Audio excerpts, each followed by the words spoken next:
Agency कैसे आपके देश के बारे में बता सकता है कि यहाँ पर एफडीआई या चाहे जो भी मतलब यहाँ पर जो मिडिल क्लास का स्टॉक मार्केट हो वो अडानी ग्रुप में सेबी का उसमें पार्टनरशिप है।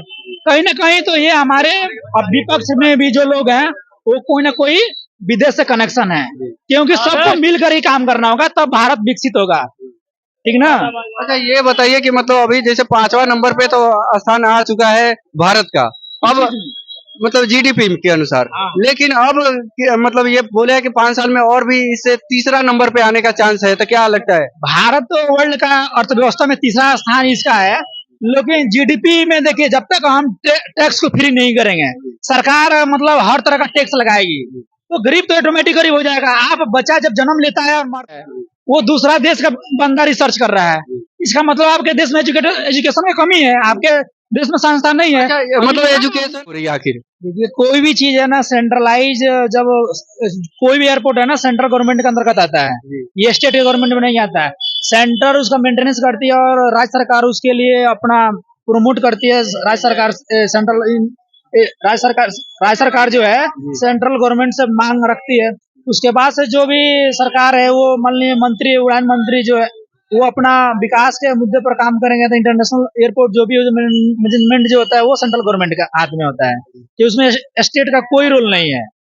और रहा बात तो स्वतंत्रता दिवस के अवसर पर तो हम तो पूरे देशवासियों के 140 करोड़ जनता को बधाई देना चाहते हैं कि ये स्वतंत्रता दिवस एक गुलामी का प्रतीक के एक नया स्वाधीनता दिवस जो 78वां स्वाधीनता दिवस मनाया जा रहा है, इसमें सबका हर तबके के लोग का इसमें योगदान है। और हमारे प्रिय माननीय प्रधानमंत्री जो 140 करोड़ के आवाम को जो लाल किले के प्राचीर से संबोधन किए, उन्होंने सिर्फ पहले जो लिखी हुई बातें हैं जो भाषण है उन्होंने अपने वक्तव्य में कहा, कोई मतलब 15 अगस्त के स्वतंत्रता दिवस पर कोई मतलब ना सिक्योरिटी के लेवल पर और ना ही मेडिकल के क्षेत्र में तो कोई मतलब नया अनाउंसमेंट नहीं किया। वही जो पुरानी जो घिसी पिटी पॉलिटिक्स चीजें है उसी चीजों को जनता के सामने रखा कि हम उनका 2078वां जो है ना कि उनका विजन था 2024 का विजन था कि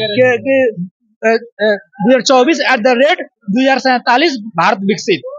ये मतलब स्लोगन था पूरे सेंट्रल गवर्नमेंट का। नहीं बात नहीं पहले और अभी के मौसम में देखिए अभी अलायंस की सरकार चल रहा है, पहले मोदी लोग गवर्नमेंट करता था, अब मोदी गवर्नमेंट नहीं है, अब इंडिया अलायंस बोला जाता है, अब भारत सरकार का गवर्नमेंट बोला जाता है। तो हम कहीं ना कहीं मोदी का भी थोड़ा डिप्लोमेसी जो है राजनीति थोड़ा डाउन हुआ है। और अब है कि अब जब कोई भी चीज जब दो गठबंधन की राजनीति होता है तो कहीं ना कहीं सबका प्रेशर पड़ता है, तो कहीं ना कहीं काम जो होगा पहले से बेहतर होगा। अच्छा, जो बिहार की विशेष राज्य की दर्जा आखिर क्यों नहीं दी जाती है? क्योंकि वहाँ पे इंडस्ट्रीज ज्यादा है नहीं, अगर वहाँ पे इंडस्ट्रीज होते तो पब्लिक क्यों आती यहाँ पे काम करने के लिए? इंडस्ट्री कोई भी चीज है ना, इंडस्ट्री लगाने का सबसे बड़ा होना चाहिए। इंडस्ट्री लगेगा कहाँ? इंडस्ट्री लगाने के लिए आपको सबसे पहले चीज है कि उसके लिए आपको लैंड एक्वायर चाहिए। आप जहाँ प्लांटेशन है वहां नहीं लगा सकते, उसके लिए इंडस्ट्री के लिए वहाँ रॉ मटेरियल चाहिए। आखिर आप इंडस्ट्री क्या चीज का लगा सकते हैं? अभी मान लीजिए बिहार में इंडस्ट्री लगाना है तो आप कुटीर उद्योग में आप मान लीजिए टेक्सटाइल का लगा सकते हैं, छोटे छोटे फार्म पोल्ट्री फार्म खोल सकते हैं। उसके बाद से अगर मान लीजिए कि जैसे कि आप सीमेंट उद्योग है तो सीमेंट उद्योग तो मान लीजिए जहाँ पर रॉक्स जहाँ पर होगा पथरीला जगह होगा वही ना लगेगा। और रहा बात इंडस्ट्री की, तो इंडस्ट्री का एक एक एक मैनिफेस्टो होता है, कोई भी चीज का एक प्लानिंग होता है। इंडस्ट्री माने नहीं रखता है, माने रहता है एजुकेशन। जब व्यक्ति अगर एजुकेटेड रहेगा और सरकार कोई भी आए जाए उससे मतलब नहीं है। कोई भी देश के 140 करोड़ युवा आज सबसे अगर 140 करोड़ देश में अगर 40 करोड़ युवा शक्ति है, सबसे बड़ा पावर रिसोर्स जो है वो ह्यूमन रिसोर्स है, मतलब युवा रिसोर्स है, युवा शक्ति है, जो कि इंटरनेशनल 12 तारीख को युवा शक्ति मनाया जाता है। अभी 12 तारीख को जो एलिफेंट दिवस इंटरनेशनल हाथी दिवस जो कि मनाया गया, तो हम कहते हैं कि जब एक तरह से पॉलिटिक्स में जो जब इतने करोड़ों करोड़ रुपया में जब बिकता है, करोड़ों करोड़ रुपया में टिकट बिकेगा और जो वीआईपी का बोलबाला है तो उसमें कहाँ विकास होगा? तो विकास तो ये तो सिर्फ पॉलिटिक्स, सिर्फ अपने अपने रोजी रोटी और अपने प्रोटेक्शन के लिए, जनता के लिए हित में कहाँ कोई काम हो रहा है। अभी लोग बाहर पलायन कर रहे हैं, एजुकेशन के फील्ड में लोग करोड़ों करोड़ रुपया लगाकर मेडिकल विदेश से पढ़ते हैं। आखिर में हमारे इंडिया में अगर वो चीज होता, एजुकेशन के लिए अगर बेहतर अगर होता, तो लोग विदेश क्यों जाते हैं, पलायन क्यों करते हैं? यहाँ पर जब तक एजुकेशन सिस्टम सही नहीं होगा, देश 1947 नहीं, अभी देखिए हिडनबर्ग, अभी अडानी ग्रुप पर हिडनबर्ग का डिप्लोमेटिक रिपोर्ट आया, 2 दिन में इतनी जो होता है स्टॉक मार्केट धड़ाम हो गया। जो आप सोचिए, आपका जो डिप्लोमेसी है, वो दूसरा देश का बंदा रिसर्च कर रहा है। इसका मतलब आपके देश में एजुकेशन में कमी है, आपके देश में संस्थान नहीं है। अच्छा, मतलब एजुकेशन आदमी, वो अमेरिका का एजेंसी कैसे आपके देश के बारे में बता सकता है कि यहाँ पर FDI या चाहे जो भी, मतलब यहाँ पर जो मिडिल क्लास का स्टॉक मार्केट हो, वो अडानी ग्रुप में सेबी का उसमें पार्टनरशिप है। कहीं ना कहीं तो ये हमारे विपक्ष में भी जो लोग हैं, वो कोई ना कोई विदेश से कनेक्शन है, क्योंकि सबको मिलकर ही काम करना होगा, तब भारत विकसित होगा, ठीक ना। अच्छा, ये बताइए कि मतलब अभी जैसे 5वां नंबर पे तो स्थान आ चुका है भारत का, अब मतलब जीडीपी के अनुसार, लेकिन अब मतलब ये बोले है कि 5 साल में और भी इससे तीसरा नंबर पे आने का चांस है, तो क्या लगता है? भारत तो वर्ल्ड का अर्थव्यवस्था में तीसरा स्थान इसका है, लेकिन जीडीपी में देखिए, जब तक हम टैक्स को फ्री नहीं करेंगे, सरकार मतलब हर तरह का टैक्स लगाएगी, तो गरीब तो ऑटोमेटिक गरीब हो जाएगा। आप बच्चा जब जन्म लेता है और मरता है, तब तक सरकार को टैक्स दे रहा है, 18% जीएसटी है। अच्छा, ये बताइए कि शिक्षा पे भी जीएसटी लगाया जा रहा है, लेकिन खाली इंडिया में, अगर इंडिया की अदर कंट्री की बात की जाए तो वहाँ पे नहीं लगती है शिक्षा पे, तो ऐसा क्यों है? वहाँ का डिप्लोमेसी इसलिए है कि आपका जो करेंसी है, भारत का जो, मान लीजिए ये भी एक देश है, जब यहाँ करेंसी दूसरे देश में जाएगा, तो यहाँ का पैसा जाएगा, तो निश्चित है कि आपका धन दूसरे देश में जाएगा, तो वहाँ डेवलपमेंट होगा। तो ये तो हमारे गवर्नमेंट को सोचना चाहिए ना, इस पर अच्छा सा पॉलिसी लाना चाहिए ना, कि हम पॉलिसी को थोड़ा मतलब नॉर्मलाइज करें, ताकि हर व्यक्ति जो गरीब तबका का है, जो मतलब मिडिल क्लास के व्यक्ति है, वो अपना स्वतंत्रता का मतलब ये सिर्फ 3 रंग का झंडा, जनगण मन राष्ट्र गान से नहीं होता है। स्वतंत्रता का मतलब होता है कि जो निचले पायदान तक व्यक्ति है, उस तक स्वतंत्रता का मतलब हर चीज का उसको अधिकार मिलना चाहिए। अच्छा, यूसीसी जो आया था वो क्या सही था या नहीं था?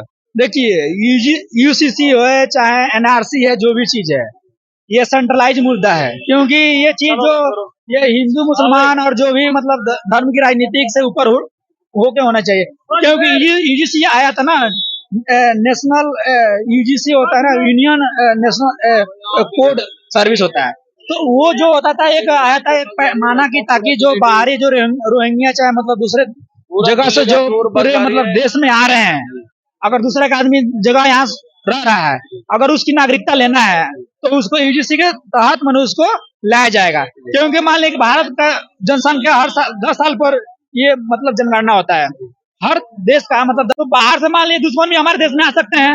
एनआरसी यूजीसी बढ़िया है। अच्छा, एक बात बताइए कि मतलब इंडिया में अभी मतलब सभी को मना किया गया है, जैसे बांग्लादेश में अभी जो कि उनको रिलीज नहीं किया जा रहा है, इंडिया में आने नहीं दिया जा रहा है, और मतलब सभी आदमी, हिंदू मुसलमान से मतलब नहीं है, धर्म जो आता है वो स्वाभाविक अपना नेचर होता है, पर्सनली बात होता है, धर्म अपना मन से मान सकता, मुसलमान है वो हिंदू बन सकता है, हिंदू मुसलमान बन सकता है, ईसाई बन सकता है, वो उसका सिद्धांत है, उसका मन है, वो किसको मानता है, ईश्वर एक है, गॉड इज वन, ठीक है ना, हर सब धर्म समान है।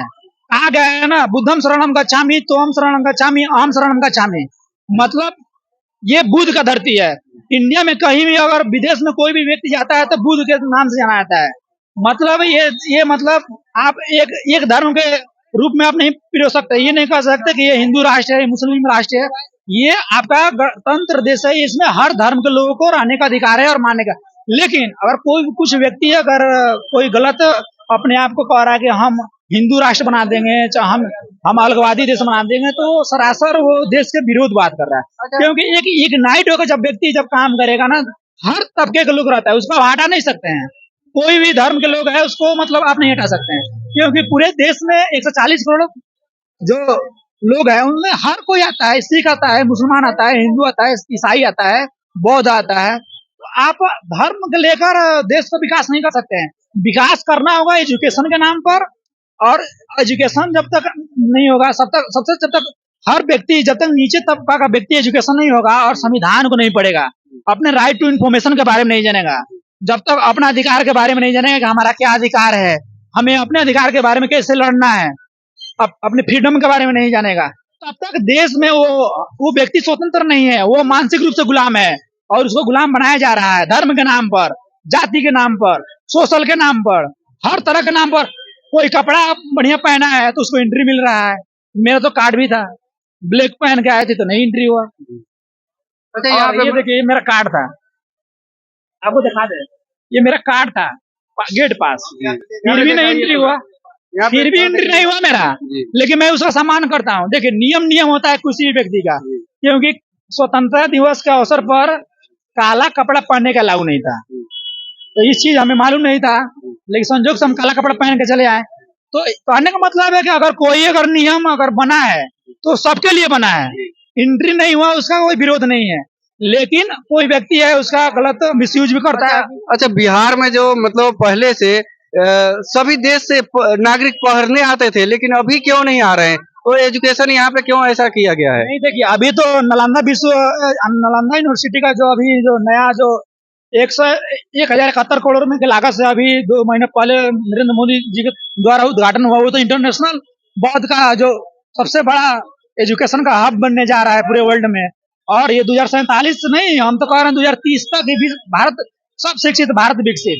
जब तक इस चीज को आप एजुकेशन को जब तक सही डिप्लोमेटिक नहीं करेंगे, जब तक आप एजुकेशन से जीएसटी नहीं हटाएंगे, हर एक एजुकेशन फ्री नहीं करेंगे, और एजुकेशन का मतलब सिर्फ बीएससी एमएससी नहीं, जब तक आप ये स्किल नहीं डेवलप कीजिएगा, शिक्षा मतलब अगर जो हम एजुकेशन ले रहे हैं, अगर उसे रोजगार का सृजन नहीं होगा तो एजुकेशन बेकार है। उससे बढ़िया जो व्यक्ति ठेला लगाकर बेच रहा है वो हमसे बेहतर है, क्योंकि हमको सिर्फ प्रैक्टिकली नॉलेज है, थ्योरी नॉलेज है, प्रैक्टिकल तो कुछ व्यक्ति जान रहा है तो अपना जीवन यापन कर रहा है, और जो एमए बीए का रूट पर घूम रहा है। अच्छा एक बात बताइए कि मतलब बीजेपी के जो तरफ से प्रधानमंत्री के रूप में आप किनको देखना चाहेंगे? देखिए, अगर